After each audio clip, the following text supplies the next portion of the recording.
Boa noite, boa noite. Quem for entrando pode só me dizer se o som e a imagem estão bons, por favor. Vamos dar início ao nosso evangelho, já são 8h30. Sou Ana Carolina, sou voluntária da Casa de Francisco lá de Clara. E é um prazer estar aqui para poder fazer mais um evangelho com todos vocês.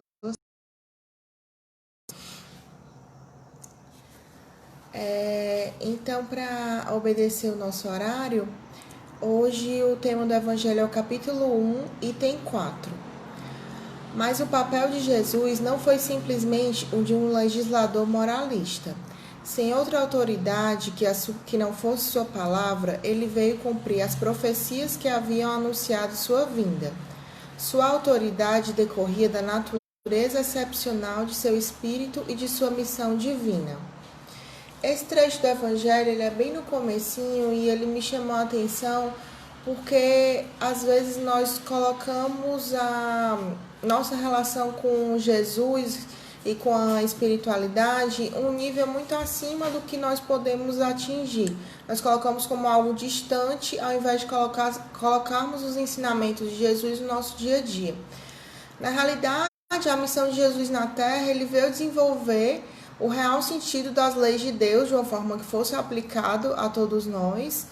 E seria muito mais fácil se ele tivesse colocado a aplicação prática de todas as leis de uma vez. Mas ele sabia que isso não seria efetivo, porque nós como seres humanos somos falhos e evoluímos em processos, assim como nós evoluímos a cada encarnação. Então, os ensinamentos foram sendo dados e no momento oportuno a sementinha ia germinar ou não, junto com os avanços do nosso estudo e da ciência também.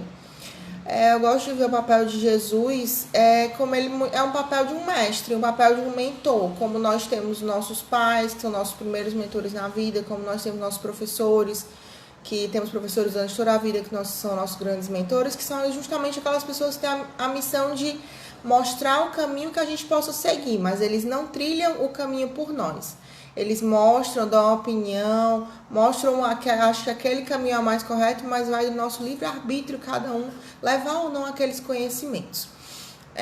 Eu acho que o princípio da vida do ser humano deve ser encontrar o caminho que tem Deus e nele seguir. Porque muitas vezes nós encontramos o caminho, mas achamos que aquele caminho vai ser muito difícil, que vai mexer muito, que eu vou ter que remexer em coisas que eu não estou com vontade de abrir mão ou de liberar, e eu vou por outros caminhos que aparentemente são mais fáceis, mas acaba que tudo vai virando uma bola de neve. Eu acho que o que a gente pode levar de mais interessante desse evangelho é o que eu posso levar dos ensinamentos que Jesus deixou pra gente no nosso dia a dia, porque para eu me conectar com Deus, eu não preciso estar em grandes templos, eu não preciso estar ajoelhados diante de prédios suntuosos. A interação de cada um ela é interna, é o seu estado que vai determinar o seu grau de conexão. O que eu posso levar de exemplo que a gente tem no Evangelho, na Bíblia? Jesus andou sempre sem apego, sem nenhuma mordomia, sem vestes caras, sem nenhum outro tipo de adorno externo, vamos dizer assim. Então vamos levar isso para o nosso dia a dia. Eu acho que o principal é que ele viveu o que ele pregava. Muitas vezes a gente diz, eu tenho fé nisso, eu acredito, não sei o quê. Mas a minha fé, eu não mostro as minhas ações, as minhas atitudes, elas são contrárias ao que eu digo que eu prego. Então eu tenho que estar muito alinhado, o que eu acredito, o que eu penso, o que eu sinto e o que eu faço. Jesus nos ensinou o amor, não foi dizendo, ame, é fácil amar. Não, ele mesmo amou ao próximo, amou aos diferentes, amou aos que mentiram, que enganaram a ele. Se a gente for perceber, Jesus não tomava atitudes precipitadas. Por quê? Porque ele se recolhia em oração, pedia a iluminação do seu Pai, e que nós podemos fazer isso pedindo iluminação do nosso mentor espiritual, do nosso anjo da guarda, o que quer que seja que nós acreditemos, antes de tomar atitudes precipitadas, antes de esbravejar, brigar contra a pessoa, ver todos como irmãos. Se nós não somos, se nós estamos todos aqui, se alguma pessoa entra no seu campo, é porque aquilo estava programado para você. Você tem algum débito, algo com aquela pessoa, é na próxima ou foi na passada. E é muito interessante nos momentos que Jesus seguia sozinho, caminhando sozinho pelo deserto, ele nunca caminhou titubeando, ele caminhava seguro de si e da sua fé e do que ele acreditava. Vamos fazer isso. Muitas vezes a gente reclama. Toda vez que a gente reclama, a gente está clamando para o universo trazer aquela situação de novo para a gente, né? Então a gente reclama, eu tô sozinho, nada para mim dá certo, eu tô tão solitário, eu tô tão abandonado. Jesus muitas vezes esteve nessa situação e, ao contrário de entrar numa zona de acovardamento, de conformismo, ele mesmo andou e construiu e atraiu as pessoas certas para o objetivo que ele queria cumprir. Outra coisa muito interessante é que às vezes a gente se esquece de se encantar com o belo, com as coisas belas e as coisas mais simples. E Jesus se relata várias vezes nos seus achados em relação aos pássaros, à natureza, coisa que muitas vezes nós não damos importância. Como vemos a visão que Jesus tinha de nós, ele via um homem como um livro aberto em branco. Então nós muitas vezes temos que ter essa autorresponsabilidade do que nós estamos escrevendo na nossa história, o que nós estamos construindo aqui. Porque é muito claro o papel que Jesus coloca nas nossas mãos, do nosso papel na nossa evolução como seres humanos e como seres espirituais. Quando ele fala para aquela mulher que sofria de hemorragia há tantos anos, que tocou nele e se curou, ele vira e fala: foi tua fé que te curou. Não tem expressão mais clara para o quão nós somos responsáveis pela nossa cura. Então essa visão de Jesus como preceptor de almas, a gente pode levar para o lado da reforma íntima. Quando ele fala, eu estou no Pai e o Pai está em mim, mostra a importância do nosso autoconhecimento, conhecer as nossas limitações, conhecer até onde nós conseguimos ir, até onde nós precisamos de ajuda, no nosso processo de reforma íntima e de evolução espiritual. A nossa missão na vida é caminharmos para tentarmos a perfeição, né? Sede perfeitos como meu Pai era perfeito. Mas não é aquela perfeição de que eu tenho que fazer tudo certo 100% do tempo, não, porque isso vai gerar um ciclo de frustração, na realidade, no ser humano. Nós temos, só que muitas vezes nós nos tornamos acomodados e desinteressados no nosso próprio processo de evolução, na nossa missão. Então temos que nos ver como pedras preciosas. Um diamante, ele precisa ser burilado para brilhar e virar uma pedra valorosa.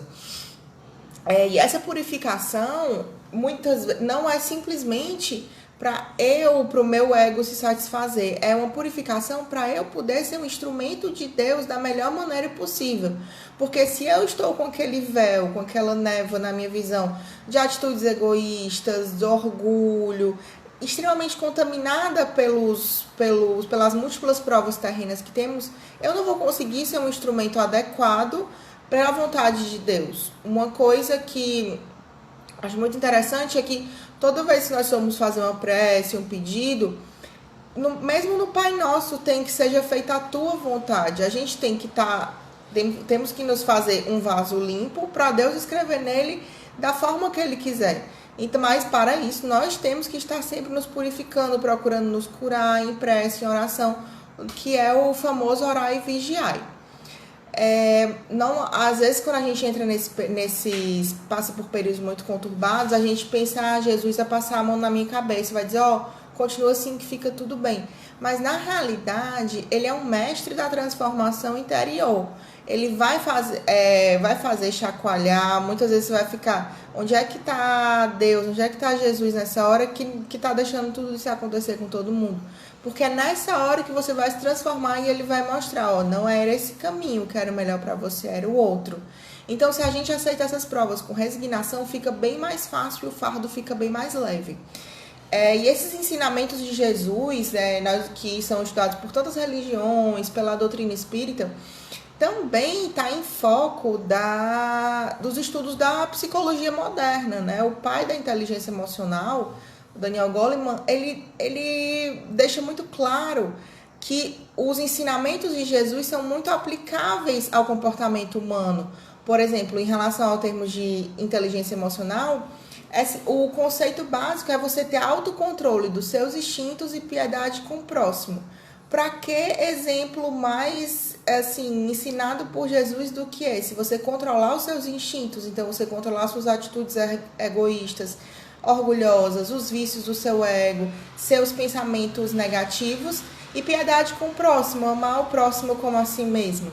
Então, nesse processo, nós temos que ter compaixão com nós mesmos, com esse processo que vamos nos abrir para entrar na nossa reforma íntima, para como é que eu vou levar Jesus para o meu dia a dia. Às vezes a gente espera coisas milagrosas, ficar 12 horas de joelho, ter que ir para um local muito grande, muito bonito, muito distante da minha casa, mas a realidade está aqui dentro. Você pode ver Jesus no seu irmão do lado, naquele irmão que está passando fome, ali no sinal, que aí você, com atitude simples, se você não tiver nada material para dar, você vai dar um bom dia, você vai olhar aquela pessoa, vai fazer ela se sentir valorosa. Você vai ver Jesus ali, na pessoa que está sofrendo, na pessoa que está passando necessidade, na pessoa que te fez sofrer. Porque se ela te fez sofrer, na realidade ela está refletindo uma coisa que tem muito dentro dela, que ela precisa ser curada também, e você pode ser instrumento dessa cura.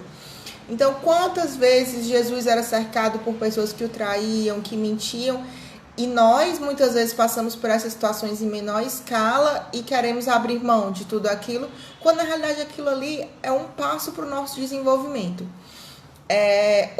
Outro ponto que deve ficar muito claro, eu acho, desse trecho do Evangelho é que nós temos que viver o que prega, né? Isso nós temos em várias religiões. Uma citação que eu acho muito interessante, que é até citada em um livro do José Carlos de Luca, que o Yogananda, que ele é um líder espiritual do Oriente, ele fala assim, que Deus ele visita os corações puros, aqueles corações que já foram muito calejados, purificados pelas lágrimas, mas que hoje aprenderam a entrar em prece e são iluminados pelo amor, e não pela riqueza de palavras, ambientes ostensivos ou práticas exageradas. Então, a melhor oferenda que você pode dar a Deus é perdoar as pessoas ao seu redor, viver com amor ao próximo e amar o próximo como a si mesmo. Então, eu acho que foram esses os ensinamentos que eu tirei desse evangelho. E eu vou encerrar a nossa explanação de hoje com uma prece desse livro que eu usei de consulta também. Meu Jesus, fazendo um balanço da minha vida, ainda me vejo vivendo como as pessoas que me rodeiam não fossem minha família, não fossem de fato meus irmãos em Deus. Por vezes, nem mesmo com pessoas da minha família consigo ter essa visão. Sinto-me como um cego ao não ver os laços espirituais que unem todos os seus filhos. Quantas vezes eu pensei apenas em meus próprios interesses, machucando outras pessoas com minhas atitudes egoístas. Todo esse desamor se refletiu na saúde abalada do corpo, nos recursos financeiros, nos relacionamentos pobres de ternura, afeto e carinho. Hoje, porém, compreendi que tudo isso é a expressão dos espinhos que eu mesmo plantei, ao não considerar o próximo como o melhor investimento da minha vida. Auxilia-me a compreender que a revolta não me ajuda, o desespero não me ampara e o egoísmo só me afundará em problemas ainda maiores. Conceda-me, Jesus, portanto, a oportunidade de servir de coração puro e brando todos os dias e todas as horas, assim como você nos vem servindo até os dias de hoje, amando-nos profundamente. Assim seja. Então, que tenhamos uma semana tranquila e repleta de paz e bem.